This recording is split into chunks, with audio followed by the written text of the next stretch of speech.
Bueno, en este video vamos a hacer un ejercicio de un circuito de RLC serie como el que vemos acá, donde nos dan los datos de resistencia, inductor y capacitor, y también el dato de la señal de entrada, y nos va a pedir todos estos ítems. Calcular la frecuencia de resonancia, después calcular la reactancia capacitiva, inductiva y bueno, impedancia total, también realizar el diagrama fasorial, después justificar el comportamiento del circuito, si es capacitivo o si es inductivo.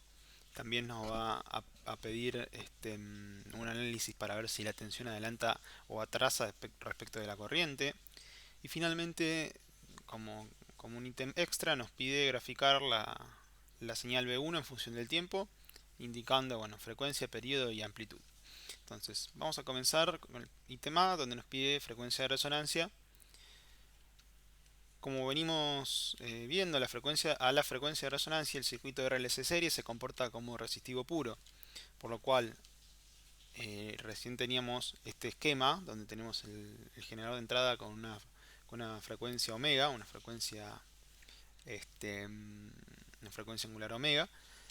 Lo que tenemos que hacer es, bueno, saber que el generador de entrada sintonizado a la frecuencia de resonancia, omega cero, va a hacer un circuito equivalente al que vemos a la derecha. Es decir, tanto inductor como capacitor se cancelan en esta frecuencia. Esto nos lleva a que a partir de la ecuación de la impedancia total, podemos ver que este término tiene que ser cero para que la Z total sea equivalente a la R. Esta es una manera de deducir la fórmula de la frecuencia de resonancia. Por lo tanto, XL menos XC tiene que ser cero, por lo que acabamos de decir. Vamos a despejar XL igual a XC, y acá lo que tenemos que despejar es omega cero. Sabemos que XL es omega por L, XC es 1 sobre omega por C. Entonces planteamos esta ecuación y vamos despejando omega cero. Omega cero nos queda igual a la raíz de 1 sobre L por C. Por la propiedad de la raíz y la división podemos dividir esta raíz. La raíz de 1 es 1, con lo cual en el numerador me queda 1. Así que así llegamos a la ecuación de la frecuencia de resonancia, que es 1 sobre la raíz de L por C. Entonces ahora vamos a meter los números, por así decirlo, con cuidado en la calculadora. 1 sobre raíz de 10 mili por 47 micro, que nos da una frecuencia de resonancia de 1458,65 radianes sobre segundo. También nos pide esta frecuencia de resonancia en Hertz, con lo cual lo único que tenemos que hacer es despejar de la ecuación. Omega siempre es igual a 2pi por f, por lo tanto despejando f, en este caso todo es frecuencia de resonancia, así que f0 es igual a omega 0 sobre 2pi. Metemos los números y nos da una frecuencia de resonancia de 232,15 Hz. Entonces ahí ya tenemos el ítem A. Pasamos al ítem B, en donde nos pide la reactancia inductiva, la reactancia capacitiva y la Z total, es decir, la impedancia total del circuito. Fácil, lo acabamos de usar. La reactancia inductiva es omega por L. Omega es 5000, estaba dado en la fórmula, en la ecuación del generador que presentamos. Por lo tanto es 5000 por 10 mili Esta cuenta nos da una reactancia inductiva de 50 ohm. La reactancia capacitiva es 1 sobre omega por C. 1 sobre 5000 por 47 micro. 47 por esa a la menos 6. Lo que nos da una reactancia capacitiva de 4,25 ohm. Vamos ahora a calcular la impedancia total del circuito. Vamos a usar esta fórmula, que es la fórmula binómica, perdón, la forma binómica, ¿no? En donde tenemos parte real y parte imaginaria. La parte real es la resistencia, la parte imaginaria está compuesta por la reactancia capacitiva y la reactancia inductiva. Tenemos los valores de esto y los acabamos de calcular lo que no tenemos, así que es simplemente reemplazar, lo que nos termina dando una impedancia total de 150 más J 45,75, es decir, esto es un número imaginario. en el diagrama fasoral, que es lo que nos quedaría, vamos a empezar a construirlo. Bien, partiendo de un eje real y un eje imaginario, un eje real horizontal y un eje imaginario vertical, lo que primero tenemos que hacer es saber que sobre el eje real va a ir la resistencia, que como veíamos recién era la parte real de este número, eh, complejo. Después, sobre el eje imaginario tenemos la reactancia inductiva y la reactancia capacitiva. Entonces, también sabemos que la impedancia total es R más J XL menos XC. Entonces, todos estos son, digamos, datos que uno tiene que tener incorporados, además de los valores, como para realizar el gráfico. En este caso se va a tomar aproximadamente 30 ohms que van a hacer ese pedacito, con lo cual comenzamos graficando la resistencia, que dijimos que son 150 ohms, y la graficamos. Luego vamos a graficar en el eje vertical, el eje imaginario, tanto la reactancia inductiva como la reactancia capacitiva. Fíjense la diferencia, tenemos 50 de reactancia inductiva y 4,25 de reactancia capacitiva. Entonces es mucho mayor la reactancia inductiva. Y finalmente la Z total. Hay que acordarse que para llegar a la Z total se debe realizar la resta de XL menos XC en el eje vertical y ahí unir el rectángulo y con centro, digamos, comenzando en 0, 0, llegamos con la Z total.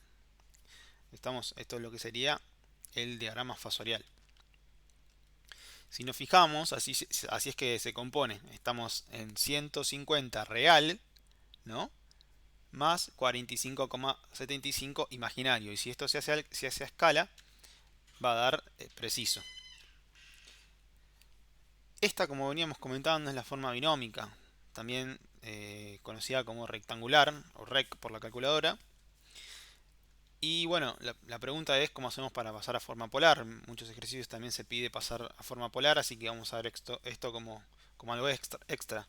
Vamos a usar la calculadora. Bien, nosotros presionando Pol en la calculadora y cargando el valor real, el valor imaginario, en este caso 150,45,75, y presionando el igual, vamos a obtener un resultado. De acuerdo a la calculadora vamos a tener varias cosas. En las calculadoras comunes vamos a tener un resultado que será el módulo, y apretando alfa f igual vamos a obtener el otro resultado, que será la fase. En este caso nos está dando un módulo de 156,82 y una fase de 17 grados. Con lo cual ya puedo armar eh, la expresión de la impedancia total en forma polar, en donde tenemos el módulo que está multiplicando a E a la J y la fase, en este caso 17 grados. Esta es la forma polar como comentaba, y finalmente vamos a cerrar.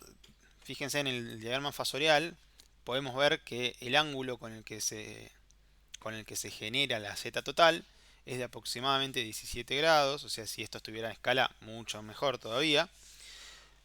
Y el módulo de la Z total es mayor a 150, por lo tanto 156,82 que nos está dando está bastante acertado. Así que si bien no es una escala muy precisa, está bastante bien. Bueno, pasemos al punto C, en donde estamos viendo el comportamiento del circuito. Esto es sencillo, como XL es mayor a XC, el comportamiento del circuito es inductivo. Otra forma de verlo es viendo el diagrama fasorial. Si nos fijamos, la Z total dio en el cuadrante de arriba. Por lo tanto, ya ahí me doy cuenta que el comportamiento es inductivo, ¿no? La Z total está en diagonal hacia arriba, por así decirlo. Si estuviera en diagonal hacia abajo, eso querría decir que XC es mayor a XL. Entonces el comportamiento sería capacitivo. En el punto D nos pide tensión y corriente, es decir, verificar quién está primero, quién adelanta respecto de quién. Y acá es partir del diagrama fasorial, por eso es muy importante hacer el diagrama fasorial de impedancia bien, porque a partir de ese diagrama ya podemos largarnos a hacer el diagrama de tensión y corriente. La corriente va a ir siempre en fase con la resistencia. Y después la tensión va a estar en fase con la impedancia total, como vemos acá en el gráfico. Y esto está girando, digamos en sentido antihorario, a una frecuencia omega. Entonces esto va a ir girando de esta manera. Con lo cual, siempre va a llegar primero la tensión antes que la corriente, ¿no? Estamos viendo que gira en sentido antihorario y siempre llega la verde antes que la roja. Entonces la tensión, se dice que la tensión adelanta respecto de la corriente. Otra manera, de una regla mnemotécnica, quizás no está tan justificado, porque simplemente acordarse esta reglita, pero también sirve, es la palabra civil. Vemos que en el caso de que el comportamiento sea capacitivo, la I adelanta de la B y ahí formamos SIB. Entonces si es capacitivo, I adelanta de B. Y en el caso de que sea inductivo, L, la B adelanta respecto de la I, ¿no? Esta es una regla como por ahí para acordarse, pero en definitiva lo que explica bien es el gráfico y reconocer cuál llega primero. Finalmente vamos a el ejercicio E, en donde nos pedía simplemente graficar.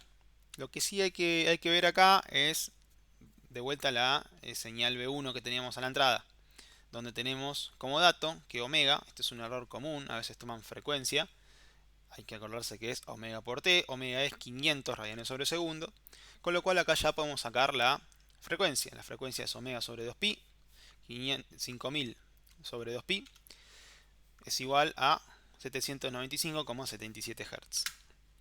El período es la inversa de la frecuencia, con lo cual 1 sobre 795,77 da 1,256 milisegundos.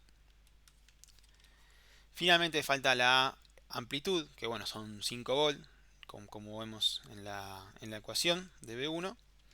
Así que ya tenemos estas tres variables que nos pedía y queda graficar. Bueno, muy sencillo, sabemos que es un seno, entonces comienza de 0. Este seno tiene una amplitud de 5 volt, con lo cual va a estar oscilando entre 5 y menos 5 volt. Y marcamos el periodo, que es 1,256, con el eje de tiempo en milisegundos. Bueno, esto es todo por ahora. Seguiremos más adelante con otros videos de circuito RLC paralelo también.